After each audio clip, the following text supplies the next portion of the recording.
இன்றைக்கு மிக பரபரப்பாக செய்திகள் வந்த வண்ணம் உள்ளது. ஒரு மாசத்துல 26 பாலியல் வழக்கு நடந்தா நாடு பரபரப்பாக தான் இருக்கும்.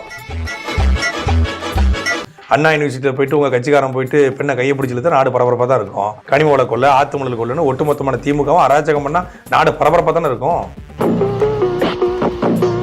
திமுக அராஜகம் பண்ணுதா அல்லது நாம் தமிழர் கட்சி அராஜகம் பண்ணுதா? அண்ணா யூனிவர்சிட்டி பெண்ணை கையை பிடிச்சி இழுத்து நாங்க இழுத்தமா? பிரியாணி கடை வச்சிருந்தவன் நாம் தமிழ் கட்சிக்காரனா? இரவுல கொள்ளக்காரன், பகல்ல திமுக காரன் சொல்லி ஒரு திமுக உடன்பரப்பாவே வாழ்ந்திருக்கானே. அப்ப நாடு பரபரப்பா தானே இருக்கும். கும்பாபிஷேகம் பண்ணணும்னு முடிவு பண்ணிட்டீங்க, அத ஊருக்கு வெளியே வச்சு பண்ணுங்க, கூட்டத்துல வச்சு பண்ணிடாங்கன்னு. ஆமா, நம்ம 2 பேருக்கு இதானே ஃபர்ஸ்ட் மீட்டிங். ஏய் மூரா கேட்ட பையன் சார் இந்த பால்சாமி. அதாவது 1.5 லட்சம் தொண்டர்கள் நிறைந்த கட்சி எங்களுடைய திராவிட முன்னேற்ற கழகம். 1.5 கோடி பேசாதடா, படிக்காத தற்குறி. 1.5 கோடி தொண்டர்கள் இருக்கக்கூடிய ஒரு கட்சியில் அங்கொன்றும் இங்கொன்றும் அத்தி பூத்தாற் போல் இருக்கலாம். அப்படி அந்த 1.5 கோடி கட்சியில வேலை வாங்கி தரதா ஏமாத்துற செந்தில் பாலாஜி இருப்பாரு, செம்மன் குவாரி நடத்துற பொன்முடியும் இருப்பாரு, சிபிஎஸ்இ பள்ளிக்கூடம் நடத்தக்கூடிய துரைமுருகனும் இருப்பாரு. என்ன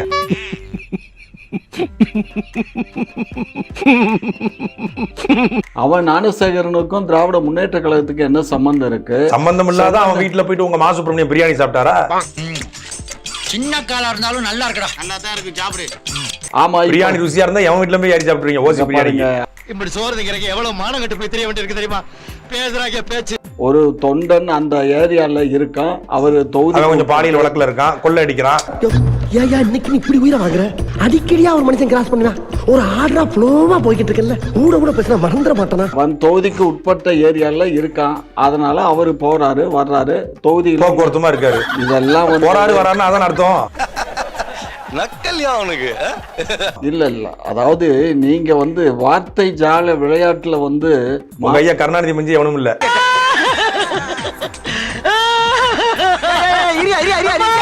இப்ப இது எதுக்கு திடீர்னு நீங்க கொண்டு நீங்க சொல்றதுனால நான் சொல்றேன். இல்ல, இப்ப விஜயலட்சுமி மேட்ரு இருக்கு, நான் வருவேன்னு பாக்குறீங்களா? அதுவே ஒரு மேட்ரு தான். இங்க பாருங்க, ஆசை 60 நாள், மோகம் 30 நாள்.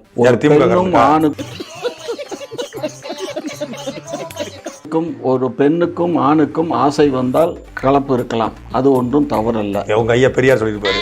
இவனும் ஈக்குவலா மைண்டம் பண்றானே. மனைவி இன்னொரு நபரோட விரும்பினால் அவரோட போகலாம், திருமணம் கடந்த உறவு, என்ஜாய்மெண்ட் வித்தவுட் ரெஸ்பான்சிபிலிட்டி, அது மாதிரிலாம் இருக்குது. அந்த வகையா தானே நீங்களும் இன்னைக்கு என்ன தீர்மானத்தோட வந்திருக்கா தெரியலடா சாமி. இப்ப உங்க தலைவர் நீங்கெல்லாம் எந்த வகைரா? நாங்க தமிழர் வகையரா. ஓ, தமிழனுக்குன்னு தனி வகைரா இருக்கா? நாங்கெல்லாம் அப்புறம் என்ன ஆடு மாடு மேய்ச்சிக்கிட்டு வந்தோம்? நீங்க ஈவேரா வகையரா? நீங்க ஈவேரா வகையரா? உண்மையை சொல்லு, நீ சிரிக்கிறியா அழுவுறியா? அதாவது கொள்ளை கொலை இது மாதிரி உங்களுக்கு தெரியுமோ? இருக்கு, வேற என்ன இருக்கு? உங்களுக்கு என்ன தெரியும்? கொலை வேற என்ன சொல்லுங்க பத்தி தான் தெரியுமா? வேற ஒண்ணு அரசியல் வேற தெரியும். அமெரிக்கால போயிட்டு எலக்ட்ரிக் சைக்கிள் ஓடி, எலக்ட்ரிக் சைக்கிள் சுவிட்ச் ஆன் பண்ணாலே ஓடும். ஆனா அத உலகத்துல ஓட்டி எடுத்த நாள் முதல் இந்த நாள் வரை வண்டியை விடவில்லை, வாடகை தரவில்லைன்னு பாட்டு பாடிட்டு இருந்தாரு. சிகாகோ கடற்கரையில் சைக்கிள் ஓட்டி மகிழ்ந்த வீடியோவை முதலமைச்சர் மு.க. ஸ்டாலின் பகிர்ந்துள்ளார்.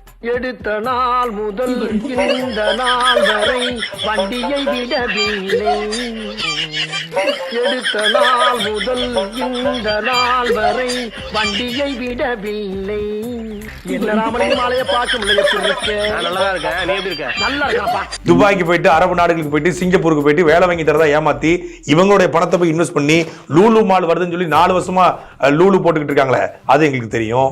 ஒரு ஜென்டில்மேனை பார்த்து கேட்கிற கேள்வியா இது? பார்த்தாவே தெரியவனா இவற்றை கேட்கலாமா வேணாமா? நீங்க ஒண்ணு வேண்டாம். 67ல நாங்க அந்த ஆட்சிக்கு வரும்போது என்ன ஜனத்தொகை இருந்தாங்க, அதுக்கப்புறம் எவ்வளவு ஜனத்தொகை இன்னைக்கு இருக்கு? 67 ஆட்சிக்கு வரும்போது கருணாநிதி ஐயா மட்டும் இருந்தாரு. இப்ப 2400 குடும்ப உறுப்பினர்கள் வந்திருக்காங்கன்னு சொல்லி சொல்றாங்க. அப்போ தயநிதி மறேன், முரசொலி மறேன், இப்போ அன்பு நிதி, இன்ப நிதி, துன்ப நிதி, துயர நிதி, பல நிதிகள் உருவாயிருக்கு. சாதாரணமா தொடர்வண்டியில மஞ்சப்பைய தூக்கிட்டு வந்த ஐயா கருணாநிதி. அந்த காலத்துல மஞ்சப்பையெல்லாம் இல்லங்க, மஞ்சப்பை வந்தது இப்பதாங்க. அமெரிக்கன் டூரிஸ்டர் பேக்கை கொண்டு வந்த ஐயா. கொஞ்சம் இதோட நிறுத்திக்கலாம்ல. ரொம்ப தூரம் போயிட்டேன், ஃபுல்லா முடிச்சிட்டு தான் திரும்பி வர முடியும். சொல்றது கேளுங்க சார், கொஞ்சம் ஹிஸ்டரி பக்கம் திரும்பி பாருங்க. நெஞ்சுக்கு நிதியில அவரே சொல்றாரு, வனவாசத்துல ஐயா கண்ணதாசன் சொல்றாரு, எப்படி வந்தாருன்னு உலகத்துக்கு தெரியும். நான் வந்து திருட்டு ரயில வந்தாருன்னே சொல்லலையே. நான் நீங்க அதை எதுக்கு இது பண்றீங்க? ஐயோ, எந்த ட்ரெண்ட்ல பேசினாலும் எந்த ரூட்ல போனாலும் விடவே மாட்டேங்கிறானே, நான் என்ன பண்ணுவேன்? ஆட்சி வந்தா பெட்ரோல் டீசல் விலையை குறைப்போம், டீசல் விலையை குறைப்போம், திருக்குறளை தேசி நூலாக்க மத்திய அரசை அணுகுவோம், அதிமுக ஆட்சியில ஊழல் செய்த அமைச்சர்களுடைய உள்ளத்துக்கு போறதுக்கு தர சிறப்பு நீதிமன்றம் அமைப்போம், சைபர் நீதிமன்றம் அமைப்போம், சைபர் காவல் நிலையம் அமைப்போம். என்ன வாக்குறுதி? தேனு ஒழுகுச்ச காதுல. ஆக ஸ்டாலின் தான் வராரு, விடிகள் தர போறாரு, இருட்டா இருக்கும் பூமிக்குள்ள புது கீத்து ஒண்ணு பிறக்குத மாட்டீங்களா? எங்க பிறக்குது? இல்லப்பா, அடிமேல் அடி விழுந்துட்டே இருக்குப்பா. எத்தனை அடியை தான் சமாளிப்பேன்? நல்லா பேசுறீங்க, நல்லா பேசுறீங்க. ரொம்ப வரவேற்க வேண்டிய செய்தி. உங்களுக்கு பேசுற உடங்கவல் ஓவியமே, உற்சாக காவியமே, ஓடை நறுமலரே, உடையவள் புதுநிலமே, அன்பே அழகே, இன்பமே, இனிய தென்றலை, மரகதமணியை மாணிக்க சொல்றேன். எவ்வளவு நாளா ஏமாத்துறீங்க பேசி பேசி. தமிழர்களை கடலில் தூக்கி போட்டாலும் கட்டு மரமா மிதப்பேன், கவிழ்ந்து விட மாட்டேன், உங்களை அப்படியே உள்ளத்துக்கு ஒழிச்சு வச்சுட்டு போயிருவேன். என்னென்ன பேசுனீங்க? இப்போ இந்த தருணத்துல இந்த தோல்வி உங்களுக்கு எந்த அளவுக்கு பாதிச்சிருக்கு, அதுதான் தேவை எனக்கு. அதுக்காக நீங்க அழுவ கூடாது. இல்ல நீங்க அழுவுறீங்க. இல்ல சார், இல்ல கண்ணு கலங்குது. அழுவல சார். இல்ல வந்துடுச்சு. சாரி, அழுவுடா எரும மாடு, அழுவுடா. கான்ட்ராக்ட போட்டாச்சு, கமிஷனை வாங்கியாச்சு. கமிஷனா? ஏங்க இது எப்ப பாரு கமிஷன்லயே இருப்பீங்களா? அப்புறம் வேற எதுவுமே தெரியாது. கரம்படாத கரைபடாத கரங்கள் சொந்தக்காரங்கன்னா என்னன்னே தெரியாதுங்க. ஊழல்னா என்ன, கமிஷன்னா என்ன, இதுக்கு என்ன திராவிடத்திற்கு என்ன ஈவேராவுக்கு செந்தில் பாலாஜி உள்ள போனாரு? பொன்முடி வீட்டுக்கு ஏன் ரைடு வந்துச்சு?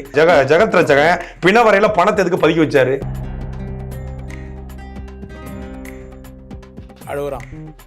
ஏய் அழுவலடா. அது அழுவலையா? கண்ணீர் ஒழி பேண்ட்டுக்குள்ள போயினுக்குது, அழுவலன்ற. இந்த வேலையெல்லாம் இங்க வச்சுக்காதீங்க. எதை எடுத்தாலுமே குதர்க்கமா பேசுறதுனால நான் ஏதோ அமைதியா சரி ஏதோ பேசுறீங்க, சின்னவர் பேசுறாரு பேசட்டும்னு இருந்தா நீங்க ரொம்ப ஓவரா தான் குளிக்கிறீங்க. மாமா கோவம் வந்துருச்சு. இனி அவர் மேல ஒரு அடி பட்டாலும் எரிமலை வெடிக்குண்டா. எங்க வெடிக்குதுன்னு நானும் பாக்குறேன். நீங்க பேசுறது பூரா கொச்சையா கவுச்சியால பேசுறீங்க. ஒரு வார்த்தை கொச்சையா பேசுறீங்க பாருங்க. திராவிடம்னு பேசுறது கொச்சை ஆயிடுச்சா? கொச்சை இல்ல, கவுச்சியா பேசுறீங்க. திராவிடங்கிறது கவுச்சி. பாருங்க, நீங்க ரொம்ப தகராறு பண்றீங்க. நீ ரொம்ப ஓவரா போயிட்டு இருக்க, ரொம்ப ஓவரா போயிட்டு இருக்க. என் பொறுமைக்கு ஒரு அளவு இருக்கு. உன்னை எல்லாம் இறக்கப்பட்டு விட்டுக்கிட்டு இருக்கா. என்ன இதை என்னத்தோட வீட்டு பக்கம் கந்தராயிரம். உங்க வாயில இருந்து உதிர ஆடு கோழி சாப்பிட மாட்டீங்களா? ஆடு கோழி எல்லாம் நாங்க வெட்டவும் மாட்டோம், சாப்பிடவும் மாட்டோம். அப்ப என்ன சாப்பிடுவீங்க? நாங்க மனிதனை சாப்பிடுவோம். அதான் சாப்பிடுறீங்க. தமிழ்நாடு முழுமைக்கும் நீங்க திமுக ஆட்சி வந்ததுக்கு அப்புறம் எத்தனை கொலைகள், எத்தனை பாலியல் வன்முறைகள், அதான் மனுஷக்கறி சாப்பிட கூட்டதானே நீங்க. இன்னைக்கு பூரா விட மாட்டான் போட்டிருக்கேன். ஊப்பியில இப்ப போய் கும்பமேளான்னு போனா கிட்டத்தட்ட 500 பேருக்கு மேல செத்து போயிட்டான். ரயில்வே ஸ்டேஷன்ல திமுக உடன்பிறப்பா? ஊபியில உடன்பிறப்பு இல்ல, ஏறிக்கிட்டு போயிட்டீங்க உத்தரப்பிரதேசத்துக்கு. இங்க சென்னையில முட்டுக்காட்டுல திமுக கொடி கட்டின கார்ல பிள்ளைய துரத்துறான். அதை பேச உங்களுக்கு வக்கீல் ஏங்க? எவனா எங்க கொடியை போட்டுக்கிட்டு திமுக காரங்க திட்டம் மாதிரி இருந்துச்சு. ஏதோ திமுக காரங்க திட்டம் மாதிரி இருந்துச்சு. திமுக காரங்க இடத்துல திட்டம் மாதிரி இருந்துச்சு. திமுக காரன் இல்லாம திமுக போர்வையில வந்தா என்ன திமுக காரன்? இதையெல்லாம் நாங்க வசந்த மாளிகையிலேயே பார்த்துட்டோம். இப்ப போய் பிலிம் காட்டிக்கிட்டு தண்ணியா குடி. பசுத்தோல் பொருத்திய புலி. பசுத்தோல் பொருத்திய புலி. அதுக்கு தான் அவனே சொல்றான், நாங்க டோல் கேட்டுக்கு பயந்து தாங்க நாங்க இந்த திமுக கொடி கட்டினா டோல் கேட்டு விட்டுருவாங்களா? சாம்பார் ஆப் எனக்கு